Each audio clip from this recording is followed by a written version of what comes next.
नाशिक शहरात बंदी असलेल्या नायलॉन मांजाची विक्री करणाऱ्या एका आरोपीला गुन्हे शाखा अंबड युनिटने अटक केली आहे.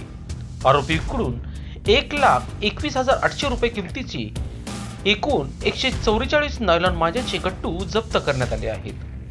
नाशिक पोलीस आयुक्त संदीप कर्णिक, पोलीस उपायुक्त किरण कुमार चव्हाण आणि सहाय्यक पोलीस आयुक्त संदीप बेटके यांनी नायलॉन मांजाच्या साठवणूक, विक्री व वापरावर कठोर कारवाई करण्याचे आदेश दिले होते. त्याच अनुषंगाने 16 डिसेंबर 2025 रोजी गुन्हे शाखा अंबड युनिटचे पथक पेट्रोलिंग करत असताना त्यांना गुप्त माहिती मिळाली.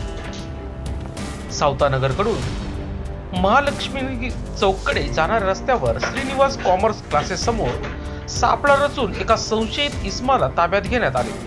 चौकशीत त्याचे नाव अक्षय किसन राठोड, वय वर्ष 18, राहणार पाथर्डी फाटा, नाशिक असे असल्याचे निष्पन्न झाले.